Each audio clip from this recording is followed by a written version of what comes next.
ഈ രവീന്ദ്ര പണ്ഡിതാജിയെ ഈ ക്ഷേത്രം പണിയാൻ ഏറ്റവും കൂടുതൽ സഹായിച്ചത് ഈ അജാസ് ഖാനാണ്. ഈ ലോലാ വാലിയുടെ പൈൻ ട്രീസ് എൻഡ് ചെയ്യുന്നത് പഹൽഗാമിലാണ്. അപ്പം ഞങ്ങൾക്ക് പെട്ടെന്ന് സംശയമായി, ഇനി അന്ന് അവിടെ ഉണ്ടായിരുന്നോ? അവിടെ തോക്കും പിടിച്ചു നിൽക്കുന്ന മിലിറ്ററിയെ കാണുമ്പോൾ കാർക്കിച്ച് തുപ്പിയ ഒരു സിവിലിയനെ ഞങ്ങൾ കണ്ടു. സാധാരണ ഒരു പൗരൻ നമ്മുടെ ആർമിയെ കണ്ടപ്പോൾ കാർക്കിച്ച് തുപ്പിയിട്ടിട്ട് പോകുന്നത് ഞങ്ങൾ കണ്ടു. ഞങ്ങൾ 12 പേരാണ് പോയത്. ഈ 12 ഹൃദയങ്ങളെ ഇതെങ്ങനെയാണ് സ്വാധീനിച്ചതെന്ന് പറഞ്ഞറിയിക്കാൻ വയ്യ. അന്ന് സന്ധ്യയ്ക്ക് ഞങ്ങൾ ആ ക്ഷേത്രം മുഴുവൻ ചെരാത് കത്തിച്ചു. ഒന്നുമില്ലെങ്കിൽ അറിവിൻ്റെ പ്രകാശം, സമാധാനം. കാരണം നമ്മൾ ഇവിടെ നോക്കുമ്പോൾ നേരെ അപ്പുറത്ത് POK ആണ്, അവിടെ ആൾക്കാർ പോകുന്ന എല്ലാം നമുക്ക് കാണാൻ സാധിക്കും. പക്ഷെ അത് കഴിഞ്ഞിട്ടാണ് പെഹൽഗാമിൽ സിന്ദൂരം നോക്കി അല്ലേ, മതം നോക്കി വെടിവെച്ചു എന്നൊക്കെ കേട്ടപ്പോൾ ഞങ്ങൾക്ക് ഇതേ ചിലപ്പം ഞാൻ വിചാരിച്ചു കുറച്ചും കൂടെയൊക്കെ ഭഗവത് കഥകൾ പറയാൻ ആയുസിന്റെ ബലമുള്ളതുകൊണ്ട് രക്ഷോട്ട് പോയതാണ്. വാക്കുകൾ കേൾക്കാതെ ഒരു പക്ഷേ അതിലേക്കൂടെ പോയിരുന്നെങ്കിൽ വിധി വിലപ്പവും മറ്റൊന്നായിരുന്നു. തീത്തോളിലേക്കുള്ള യാത്രയും അതിന്റെ തയ്യാറെടുപ്പുകളും ഒക്കെ പറഞ്ഞു. ഇനി അവിടെ എത്തിയതിന് ശേഷമുള്ള അനുഭവം അതാണ് കേൾക്കാൻ ആഗ്രഹിക്കുന്നത്. നമ്മൾ ഒത്തിരി മനസ്സിൽ ആഗ്രഹിച്ച് പൊയ്ക്കൊണ്ടല്ലേ ഇരിക്കുന്നത്. അപ്പോൾ ഒന്നാമത് കാശ്മീരിൽ ഞാൻ അതിനു മുമ്പ് പോയിട്ടില്ല. അപ്പം കയറി പോകുമ്പോഴേക്കും നമുക്ക് ഒരിക്കലും വിവരിക്കാൻ പറ്റാത്ത അനുഭൂതിയാണ് ശരിക്കും പറഞ്ഞാൽ. ആ ഭൂമിയുടെ പ്രത്യേകതയും സൗന്ദര്യവും, മുകളിൽ ചെല്ലുമ്പോൾ മുഴുവൻ മഞ്ഞ് മൂടി കിടക്കുന്നതാണ്, ഇങ്ങനെ ദൂരെയുള്ള പർവ്വതങ്ങളും എല്ലാം. മുകളിൽ വരെ ചെന്നിട്ട് പിന്നെ വീണ്ടും താഴോട്ട് വരികയാണ്. താഴെയായിട്ടാണ് ഈ തീത്വാൽ എന്ന് പറഞ്ഞത്. അപ്പോൾ എത്താറാകുമ്പോൾ ഇങ്ങനെ വിളിക്കുന്നുണ്ട് രവീന്ദ്ര പണ്ഡിതാജി. മാത്രമല്ല ഞങ്ങൾക്ക് താമസം ഒരുക്കിയിരുന്നത് അജാസ് ഖാൻ എന്ന് പറയുന്ന അദ്ദേഹത്തിൻ്റെ വീട്ടിലാണ്. ഇന്ന് അവിടെ അതൊക്കെ പതുക്കെ ഡെവലപ്പ് ചെയ്ത് വരികയാണ്, പതുക്കെ ഈ ടൂറിസമൊക്കെ. അപ്പം നല്ല തണുപ്പാണ്. അപ്പോൾ അദ്ദേഹത്തിൻ്റെ എല്ലാ മുറിയിലും ഇതെല്ലാം ഒരുക്കി നമുക്കെല്ലാവർക്കും കിടക്കാനും ഒക്കെ സൗകര്യമുണ്ട്. ഈ രവീന്ദ്ര പണ്ഡിതാജിയെ ഈ ക്ഷേത്രം പണിയാൻ ഏറ്റവും കൂടുതൽ സഹായിച്ചത് ഈ അജാസ് ഖാനാണ്. അദ്ദേഹം അവിടുത്തെ ഒരു അധ്യാപകനൊക്കെയാണ്, അവിടുത്തെ ഈ എലക്ട് ചെയ്യപ്പെട്ട മുഖ്യനും ഒക്കെയാണ്. ഇസ്ലാം മത വിശ്വാസിയാണ് അദ്ദേഹം. മുസ്ലിമാണ്. അപ്പം അങ്ങനെയുള്ളവരും ഉണ്ട് അവിടെ തീർച്ചയായിട്ടും. അപ്പോൾ അദ്ദേഹത്തിൻ്റെ വീട്ടിലാണ് നമുക്ക് താമസം, ഭക്ഷണം എല്ലാം അവിടെ നിന്നാണ് നമുക്ക് തരുന്നത്.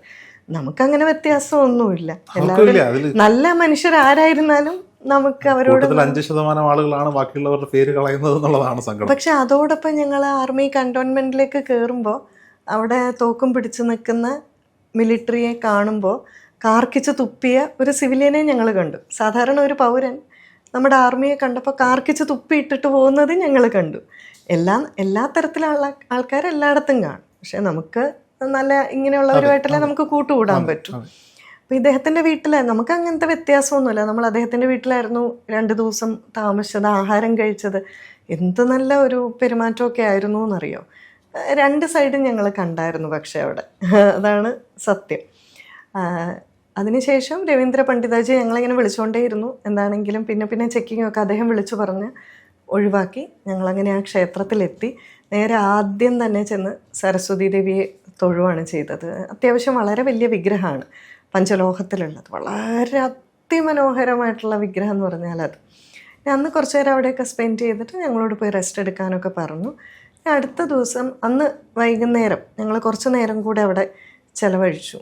അന്ന് രാത്രി ഞങ്ങൾ ഇവിടുന്ന് കുറച്ച് ചെരാത് കൊണ്ടുവരുന്നു, ഒരു 100-ൽ പരം ചെരാത് കൊണ്ടുവരുന്നു. അന്ന് സന്ധ്യയ്ക്ക് ഞങ്ങൾ ആ ക്ഷേത്രം മുഴുവൻ ചെരാത് കത്തിച്ചു. ഒന്നുമില്ലെങ്കിൽ അറിവിൻ്റെ പ്രകാശം, സമാധാനം. കാരണം നമ്മൾ ഇവിടെ നോക്കുമ്പോൾ നേരെ അപ്പുറത്ത് POK ആണ്, അവിടെ ആൾക്കാർ പോകുന്ന എല്ലാം നമുക്ക് കാണാൻ സാധിക്കും.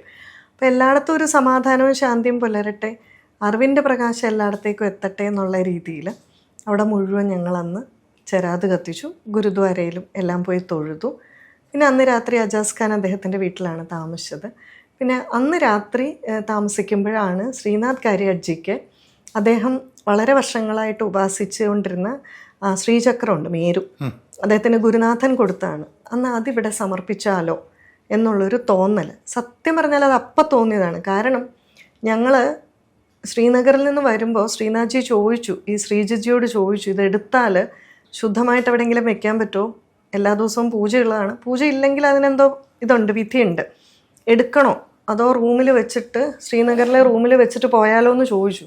അപ്പോൾ ശ്രീജിജി പറഞ്ഞു, ഇല്ല എടുത്തോളൂ, നമുക്ക് നോക്കാം എന്ന് പറഞ്ഞു. അപ്പം അങ്ങനെ രവീന്ദ്ര പണ്ഡിതാജി പറഞ്ഞു, എൻ്റെ വീട്ടിൽ ഇരിക്കാം, താമസിക്കാം. കാരണം ഈ മത്സ്യമാംസാദികളൊക്കെ വെക്കുന്നിടത്തൊന്നും ചിലപ്പോൾ വെക്കാൻ പാടില്ലായിരിക്കും, എന്തെങ്കിലും വിധി കാണും.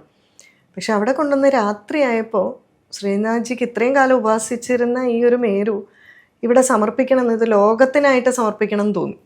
പിന്നെ അന്ന് രാത്രി ഇവർ രവീന്ദ്ര പണ്ഡിതജിയെ കാണാൻ പോയി. 2 മണിക്കൂർ അവിടെ നിന്ന് സംസാരിച്ചു. അദ്ദേഹം വളരെ സന്തോഷത്തോടു കൂടി, ഈ വിഗ്രഹം പ്രതിഷ്ഠിച്ചതിൻ്റെ അടിയിൽ ഒരു മേരു ഉണ്ട്, അത് നമുക്ക് കാണാൻ സാധിക്കില്ല. ഇത് നല്ല ഗോൾഡൻ കളറിൽ അതിമനോഹരമാണ് കാണാനും. അപ്പം അദ്ദേഹം വിചാരിച്ചു കാരണം ദേവി ഉണ്ടെങ്കിൽ അവിടെ ശ്രീചക്രം വേണമല്ലോ, അപ്പോഴല്ലേ എൻ്റെ ഒരു പൂർത്തീകരണം വരും. അപ്പോൾ അടുത്ത ദിവസം ഒരു 1.5-2 മണിക്കൂർ നീണ്ടു നിൽക്കുന്ന ചടങ്ങുകളോടുകൂടി ഞങ്ങളെല്ലാവരും അതിൽ പങ്കെടുത്തു. അവിടുത്തെ പൂജകനും പങ്കെടുത്തു. ചെറിയ വിധികളേ ഉള്ളൂ, അദ്ദേഹത്തിന് പറഞ്ഞു കൊടുത്തു.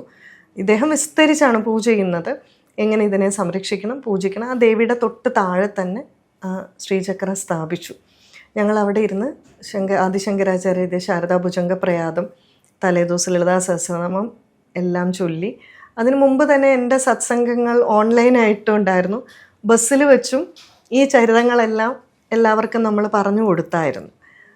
പിന്നെ അന്നത്തെ ദിവസവും അവിടെ കഴിച്ചുകൂട്ടി പൂജ, ഞങ്ങൾക്ക് ഒത്തിരി എന്താ പറയുക പ്രസാദവും ആദരിക്കുകയൊക്കെ ചെയ്തു. ആ സമയത്താണ് ശ്രീ രാമാനന്ദിന് ഇങ്ങനെ ഒരു ആശയം തോന്നിയത്. കാരണം എനിക്ക് വളരെയധികം സന്തോഷം തോന്നി രാമാനന്ദിൻ്റെ ആശയം കേട്ടപ്പോൾ. അതിന് കാരണം എന്താണെന്ന് വെച്ചാൽ ഞങ്ങൾ 12 പേരാണ് പോയത്. ഈ 12 ഹൃദയങ്ങളെ ഇതെങ്ങനെയാണ് സ്വാധീനിച്ചതെന്ന് പറഞ്ഞറിയിക്കാൻ വയ്യ. 12 ഹൃദയങ്ങൾ മാത്രമല്ല, ഞങ്ങളുടെ കുടുംബം, ഞങ്ങളുമായിട്ട് ചേർന്ന് നിൽക്കുന്നവർ ഇപ്പം ഇവിടെ എത്രയിടത്തേക്കാണ് ഇത് വ്യാപിക്കുക. ഇപ്പോൾ ഒരു 100 ബൈക്കിൽ അല്ലെങ്കിൽ ഒരു 50 ബൈക്കിൽ ആൾക്കാർ പോകുന്നു, 100 പേര് എത്തുന്നു എന്ന് പറയുമ്പം 100 കുടുംബങ്ങളിലേക്ക് എത്ര ഹൃദയങ്ങളെയാണ് ഇത് സ്വാധീനിക്കുന്നത്. അപ്പം അന്ന് തന്നെ അവൻ അവിടെ ഇരുന്ന് ഇങ്ങനെ പറഞ്ഞു, ചേച്ചി നമുക്ക് ഇങ്ങനെ ഒന്ന് പ്ലാൻ ചെയ്താലോ, ബൈക്ക് റൈഡ്. കാരണം അത്യാവശ്യം നല്ല ഈ കോർഡിനേറ്റിംഗ് കപ്പാസിറ്റിയും പുതിയ പുതിയ ഇന്നൊവേറ്റീവ് ഐഡിയ ഒക്കെ ഉള്ളതാണ് രാമാനന്ദ്. അപ്പോൾ പറഞ്ഞു നമുക്ക് ചേച്ചി ഇങ്ങനെ ഒന്ന് പ്ലാൻ ചെയ്യാം എന്ന് പറഞ്ഞു. ഞാൻ പറഞ്ഞു ആയിക്കോട്ടെ, കാരണം കൂടുതൽ പുരുഷന്മാരായിരിക്കും, നല്ലതാണ് എന്ന് പറഞ്ഞു. നമ്മളൊരു കാര്യം മാത്രമേ പറഞ്ഞുള്ളൂ, സമയവും സന്ദർഭമൊക്കെ. കാരണം അത് കഴിഞ്ഞാൽ ഉടനെയാണ് പഹൽഗാം അറ്റാക്ക് ഉണ്ടാക്കിയത്. നമ്മളവിടെ ചെല്ലുമ്പോൾ സൈന്യത്തിന്, മിലിറ്ററിക്ക് ഒരു ബുദ്ധിമുട്ടുണ്ടാവരുത്, അവരെ നമ്മൾ ബുദ്ധിമുട്ടിക്കാനല്ല പോകുന്നത്. അപ്പോൾ അവരുടെ ഒരു പെർമിഷൻ എടുത്തതിന് മാത്രം പോവുക എന്ന് പറഞ്ഞു. ഇതിലേറ്റവും ഹൈലൈറ്റ് ആയിട്ടുള്ള കാര്യം, ഞങ്ങൾ ഈ ദർശനം എല്ലാം കഴിഞ്ഞ് തൃപ്തിയായി ദേവിയെ നമസ്കരിച്ച് എല്ലാ പ്രസാദവും കിഷൻ ഗംഗയിലെ ജലവും ഞങ്ങളെ അറ്റം വരെ കൊണ്ട്, കിഷൻ ഗംഗയിൽ ഇറങ്ങിയാൽ ചിലപ്പോൾ വെടിവെക്കുന്നൊക്കെ സാഹചര്യമുണ്ട്. പക്ഷേ ആർമിയുടെ സപ്പോർട്ടോടുകൂടി തന്നെ കിഷൻ ഗംഗയിൽ ഇറങ്ങി അവിടുത്തെ കല്ലൊക്കെ നമ്മളെടുത്ത് ജലമൊക്കെ സേവിച്ച് പ്രദക്ഷിണമൊക്കെ ചെയ്ത് ബോർഡർ വരെ പോയിട്ടാണ് നമ്മൾ തിരിച്ചു പോരുന്നത്. തിരിച്ചു പോകുന്ന ഞങ്ങൾ ലോല വാലി എന്ന് പറയുന്ന ഒരിടത്ത് താമസിച്ചു. അവിടെ ഒരു ഹോം സ്റ്റേയിലാണ് താമസിക്കുന്നത്. തിരിച്ചു വരികയാണ്. അതിമനോഹരമായിട്ടുള്ള സ്ഥലമാണ്, പുൽമേടുകളും ചെമ്മരിയാടുകളും ഒക്കെ ആയിട്ടുള്ളത്. അപ്പോൾ ആ സമയത്ത് ഞങ്ങൾ രാവിലെ എല്ലാവരും കൂടെ നടക്കാനിറങ്ങി. അപ്പോൾ ഞങ്ങളിങ്ങനെ ചരിതങ്ങളും എല്ലാം പറഞ്ഞ് ഫോട്ടോയൊക്കെ എടുത്ത്, അപ്പം ഞങ്ങൾ നല്ല ഉല്ലാസത്തിമുറുപ്പിലാണ്. അപ്പം ഞങ്ങളുടെ കൂടെയുള്ള ഡോക്ടർ അഞ്ജലി, മറ്റേ ചിത്ര സിനിമയിൽ മോഹൻലാൽ ഇങ്ങനെ ഷോള് വിരിച്ച് പുൽമേട് കൂടെ ഓടി വരില്ലേ, ഇങ്ങനെയൊക്കെ വീഡിയോ ഷൂട്ട് ചെയ്യുകയൊക്കെ ചെയ്യുന്നുണ്ട്.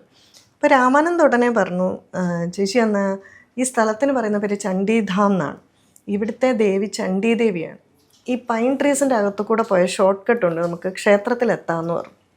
അപ്പോൾ ഞാൻ പറഞ്ഞു എന്നാൽ ശരി നമുക്കങ്ങനെ പോകാം എന്ന് പറഞ്ഞ് കുറച്ച് ദൂരം പോയതും 2-3 ഈ അവിടുത്തെ ഗ്രാമീണരുണ്ടല്ലോ, ആട്ടിടയന്മാരൊക്കെ ഞങ്ങളെ തിരിച്ചു വിളിച്ചു. ഞങ്ങൾ പറഞ്ഞു ആ വഴി പോകരുത്, അതിനകത്താണ് ഈ പുള്ളിപ്പുലിയും അതുപോലത്തെയൊക്കെ ഒളിച്ചിരിക്കുന്ന സ്ഥലമാണ്, അതുകൊണ്ട് തന്നെ തിരിച്ചു പോരുക, വേറെ വഴിയുണ്ട്, അത് കൂടെ പൊയ്ക്കോളാൻ പറഞ്ഞു. അപ്പോൾ എനിക്ക് പെട്ടെന്ന് നമ്മളില്ലേ ഇതുവരെ കാശ്മീർ പോയിട്ടില്ല, അപ്പോൾ സ്ട്രെയിറ്റായിട്ടാണ് നമ്മളത് ചിന്തിക്കുന്നത്. അപ്പോൾ ഉടനെ ഈ ശ്രീജിത്ത് നമ്പൂതിരി ഉണ്ടല്ലോ, അദ്ദേഹം ഞങ്ങളുടെ അടുക്കൽ വന്നിട്ട് പതുക്കെ ഇങ്ങനെ പറഞ്ഞു, അദ്ദേഹം പലതവണ കാശ്മീരിൽ പോയിട്ടുണ്ട്. അപ്പോൾ അദ്ദേഹം പറഞ്ഞു, ശരിക്കും പറഞ്ഞാൽ ഇന്നും ഈ പൈൻ ട്രീസിൻ്റെയൊക്കെ ഉള്ളിൽ പലപ്പോഴും തീവ്രവാദികളായിട്ടുള്ളവരൊക്കെ ഒളിഞ്ഞിരിക്കുന്നുണ്ടായിരിക്കാം. അപ്പോൾ അതുകൊണ്ട് നമ്മുടെ സേഫ്റ്റിയെ കരുതിയും കൂടി ആയിരിക്കാം ഇവരിത് പറഞ്ഞത്, കാരണം ഇവരും നിസ്സഹായരാണ്, അതുകൊണ്ടായിരിക്കാം പറഞ്ഞത്.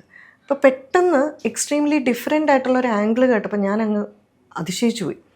ഞാനിത് പറയുകയും ചെയ്തു, ഇതാണ് യാത്ര ചെയ്താലുള്ള അനുഭവസ്ഥർ കഥ പറയുന്നതിൻ്റെ വ്യത്യാസം എന്നൊക്കെ പറഞ്ഞ് ഞാൻ ചുമ്മാ ഇങ്ങനെ പറഞ്ഞു. കാരണം ഞാൻ ഈ എൻ്റെ കോളേജിലെ വിഷയം മാനേജ്മെൻ്റ് ആയതുകൊണ്ട് ഞാൻ എപ്പോഴും ആ ഒരു ആംഗിളിലും കൂടെ ചിന്തിക്കുന്ന ഒരാളാണ്. അപ്പം ഞാൻ പറഞ്ഞു ഇങ്ങനെയൊക്കെ ഉണ്ടല്ലേ. അത് കഴിഞ്ഞിട്ട് ഞങ്ങൾ തിരിച്ച് സുഖകരമായിട്ട് 10-ാം തീയതി എത്തി. 22-ാം തീയതിയാണ് ഈ പെഹൽഗാം അറ്റാക്ക്. അത് കഴിഞ്ഞിട്ടാണ് ഞങ്ങൾ അറിയുന്നത് ഈ ലോല വാലിയുടെ പൈൻ ട്രീസ് എൻഡ് ചെയ്യുന്നത് പെഹൽഗാമിലാണ്. അപ്പം ഞങ്ങൾക്ക് പെട്ടെന്ന് സംശയമായി, ഇനി അന്ന് അവിടെ ഉണ്ടായിരുന്നോ, ഇവരൊക്കെ ആണോ, ഒന്നും അറിയില്ല. പക്ഷെ ഞങ്ങളുടെ ഉള്ളിൽ കൂടി പോയ വികാരങ്ങൾ എന്ന് പറഞ്ഞാൽ പറഞ്ഞറിയിക്കാൻ പറ്റില്ല. കാരണം അന്ന് ഈ ഡോക്ടർ അഞ്ജലിയുടെ ഹസ്ബൻഡ് ഡോക്ടർ ശ്രീകാന്ത് വന്നിട്ടില്ല. അപ്പോൾ ഈ അഞ്ജലിക്കൊരു നേച്ചർ എങ്ങനെയാണെന്ന് വെച്ചാൽ ധാരാളം വിഭൂതി, ചന്ദനം, കുങ്കുമം ഇങ്ങനെ ലെയറായിട്ടിടും. അപ്പോൾ ഈ ശ്രീകാന്ത് വീഡിയോ കോൾ വിളിച്ചപ്പോൾ പറഞ്ഞു, എൻ്റെ അഞ്ജലി നിനക്ക് ഭക്തി ഉണ്ടെന്ന് ഇങ്ങനെ അറിയിക്കേണ്ട ആവശ്യമുണ്ടോ, അതൊക്കെ സെൻസിറ്റീവ് ഏരിയ അല്ലേ. പക്ഷെ അന്ന് കാശ്മീർ ശാന്താണ്. ഞങ്ങൾ ഏപ്രിൽ 1 തൊട്ട് 10-നാണ് പോകുന്നത്. നീ ഇത്രയും ലെയറിലായിട്ട് ഇതൊക്കെ ഇടുന്ന എന്തിനാ, ഇതൊക്കെ മായ്ച്ചു കളാന്ന് പറഞ്ഞു. പക്ഷെ അന്ന് നമ്മൾ അത്ര ചിന്തിച്ചില്ല. ഞാനതിനെ എതിർത്തുമില്ല. എന്നോട് പറഞ്ഞു, സരിതയിടത്ത് ഇങ്ങനെ ശ്രീകാന്ത് പറഞ്ഞു. അപ്പം ഞാൻ പറഞ്ഞു, ഇഷ്ടമുള്ളത് ചെയ്തോളൂ. ഹസ്ബൻഡ് പറഞ്ഞു ഇങ്ങനെ ഇതൊക്കെ മായ്ച്ചു കളയുമെന്ന് പറഞ്ഞു എന്ന് പറഞ്ഞു. പക്ഷെ അത് കഴിഞ്ഞിട്ടാണ് പെഹൽഗാമിൽ സിന്ദൂരം നോക്കി അല്ലേ, മതം നോക്കി വെടിവെച്ചു എന്നൊക്കെ കേട്ടപ്പോൾ ഞങ്ങൾക്ക് ചിലപ്പം ഞാൻ വിചാരിച്ചു കുറച്ചും കൂടെയൊക്കെ ഭഗവത് കഥകൾ പറയാൻ ആയുസിൻ്റെ ബലമുള്ളതുകൊണ്ട് രക്ഷപ്പെട്ടു പോയതാണ്. വാക്കുകൾ കേൾക്കാതെ ഒരു പക്ഷേ അതിലേക്കൂടെ പോയിരുന്നെങ്കിൽ വിധി വിലപ്പോ മറ്റൊന്നായിരുന്നു. ഞങ്ങൾ നേരത്തെ തീരുമാനിച്ചിരുന്നു സുഖവാസ സ്ഥലങ്ങളിലേക്ക് ഞങ്ങൾ പോകുന്നില്ല. ഞങ്ങൾ നശിപ്പിക്കപ്പെട്ട റൂയിൻസ് കാണാനും ഇതിനെപ്പറ്റി പഠിക്കാനും നമ്മളുടെ സംസ്കാരത്തെപ്പറ്റി മനസ്സിലാക്കാനും, അതുകൊണ്ട് തന്നെ ഇതൊരു എൻജോയ്മെൻ്റ് യാത്രയല്ല. കാരണം എല്ലാം സീരിയസ് ആയിട്ടുള്ളവരാണ്. നമ്മുടെ സംസ്കാരത്തിനെ മനസ്സിലാക്കാൻ വളരെ ഗൗരവമായിട്ട് എടുക്കുന്ന ഒരു 12 പേരായിരുന്നു. അത് കഴിഞ്ഞ് നമുക്ക് ഗ്രൂപ്പിനെ കൊണ്ടുപോകാം എന്നൊക്കെയുള്ള പ്ലാനിങ് ആയിരുന്നു. പക്ഷെ വന്നു കഴിഞ്ഞിട്ടുള്ള വികാരം എന്ന് പറഞ്ഞാൽ ഞങ്ങളെല്ലാവരും തമ്മിൽ അങ്ങോട്ടും ഇങ്ങോട്ടും, അതുപോലെ തന്നെ വസ്ത്രത്തിൻ്റെ കാര്യത്തിലും ഒക്കെ നമ്മുടെ ഇത് വേഷവിധാനങ്ങൾ കണ്ടറിയാലോ. പൊട്ടു തൊട്ടാൽ അറിയാം ഹിന്ദുക്കളാണെന്ന്. അപ്പോൾ തിരിച്ചു വന്നിട്ട് നമുക്കിതൊന്നും വിശ്വസിക്കാൻ പറ്റുന്നില്ലായിരുന്നു. കാരണം ഞങ്ങൾ ദാലിലേക്കിൽ പോയി. ദാല് വളരെയധികം ശാന്തമായിരുന്നു. അത്രമാത്രം അവിടെയുള്ളവർക്ക് ബിസിനസ് കിട്ടുന്നുണ്ടായിരുന്നു. അതിമനോഹരമാണ് ദാലിലേക്കൊക്കെ. ആ സമയത്ത് ടുലിപ്പ് ഫെസ്റ്റിവലായിരുന്നു. അപ്പോൾ ഞങ്ങൾ ജസ്റ്റ് അത് രണ്ടും കണ്ടു, അങ്ങോട്ടും പോയി. പക്ഷെ ആ ബിസിനസ് മുഴുവൻ അവരുടെ ഏപ്രിൽ മെയ് ആണ് അവരുടെ ബിസിനസ്സിൻ്റെ കാലം. അതിൽ ചങ്കത്തടിച്ച പോലെ. അപ്പോൾ അതുകൊണ്ടാണ് അവിടെയുള്ള പൗരന്മാർക്ക് വളരെ വിഷമമായി. ഇപ്പോൾ നമ്മൾ കണ്ടതാണല്ലോ, മലയാളികളെ അവിടെ മരണപ്പെട്ടവരെ കയറ്റിവിടുമ്പോൾ അവിടുത്തെ കാശ്മീരികളായിട്ടുള്ള ഇസ്ലാം മത വിശ്വാസികൾ അതിനെ പ്രതികരിക്കുന്നത് നമ്മൾ കണ്ടതാണ്. അതെ, അവർക്ക് നല്ല വിഷമായിരുന്നു. ശരിക്കും പറഞ്ഞില്ല, അവർക്ക് തിരിച്ചു പിടിച്ചുകൊണ്ടിരിക്കുകയായിരുന്നു. അവർ ജീവിതം തിരിച്ചു പിടിക്കുമായിരുന്നു. കാരണം അവർക്ക് ഈ 2 മാസമൊക്കെ ഉള്ളൂ ഈ ബിസിനസ്. ഒത്തിരി കാലമായിട്ട് ഈ തീവ്രവാദമൊക്കെ നടന്നുകൊണ്ട് ഇപ്പം അവിടെ നല്ലപോലെ ബൂമിങ് ആയിട്ട് വരുമായിരുന്നു. സാധാരണ ജനങ്ങൾക്ക് ശരിക്കും നല്ലതുപോലെ വിഷമം ഉണ്ടായിട്ടുണ്ട്. ഞങ്ങൾക്ക് പോലും അവരെ ഓർത്ത് വിഷമം വന്നു. എന്തായാലും താങ്കളെ വിളിക്കുമ്പോൾ ഇതൊന്നും ആയിരുന്നില്ല എൻ്റെ മനസ്സിലുണ്ടായിരുന്ന ചോദ്യങ്ങളൊന്നും. വേറൊരു തലത്തിലേക്ക് പോയി. ഇനിയും ഞങ്ങൾ ഈ പ്ലാറ്റ്ഫോമിൽ പ്രതീക്ഷിക്കും. Thank you. നന്ദി, നമസ്കാരം.